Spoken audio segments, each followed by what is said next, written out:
जर नीट बघितलं तर मला एक कविता आठवते, संडास संडास सोयीकडे, संडास सगळीकडे. अशी कविता जर मी म्हटली तर ते खरं तर विनोदी वाटेल, पण खरं बघायला गेलं तर या चोहीकडे आपल्याला तेच दिसतंय. हा कदाचित एक काळानुरूप पुढचा विचार असावा त्या काळी केलेला, ज्या काही सार्वजनिक संडास शौचालय उपलब्ध होती, ज्या काही लोक स्वतःच्या घरात संडास बांधत नसावी, त्या काळी हा पहिल्यांदा विचार पटवर्धनांच्या मनात आला. त्यांनी आपण बघू शकतो, कॅमेरा जवळ ना, कॅमेरा तर हरला. हा हिरवा संडास दिसतो आपल्याला, त्याचं वेगवेगळी नाव आहे. एक खड्ड्याचा सोपा संडास त्याला म्हणतात.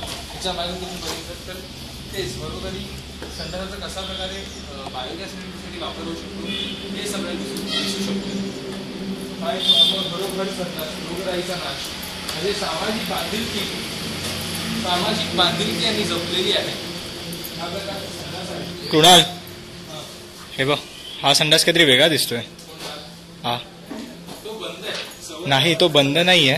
इथे लिहिलंय सवय लावा संडासाची मेलजोड आरोग्याची. नाही, एक्झॅक्टली ना, ते काय आहे माहिती आहे, ते तो संडासच आहे. तुला ते 2 पायऱ्या दिसत आहेत, त्याच्यावरती बसते. हे बघा, तुम्ही जर हे मॅप नीट बघाल तर तुम्हाला कळेल. ही सू करून वाहण्याची नदी आहे. एक्झॅक्टली. हे तर माहिती आहे, यात तो संडास डायरेक्ट पडतो. हो, घसरण्याची वेळच येत नाही. पाण्याचाही वापर कमी.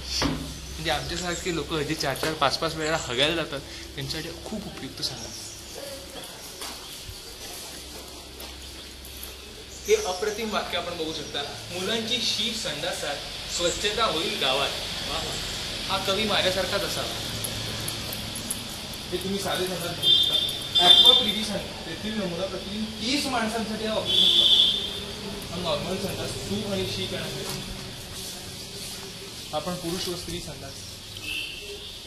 अतिशय शीवादी इथे वातावरण आहे. वाईट जोड.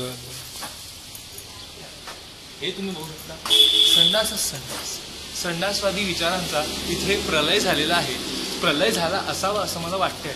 कदाचित आता माझ्या पोटात कळ येऊ लागली आहे. मलाही एखादा 2 लेंडुकं टाकावीशीच वाटतात. खूप शी करावीशी वाटतंय, कारण हे वातावरण संडासमय आहे. इथे खूप सारे संडास आहेत. स्वच्छ संडास, आपले संडास, आपली मुंबई, स्वच्छ संडासाची मुंबई. वा वा.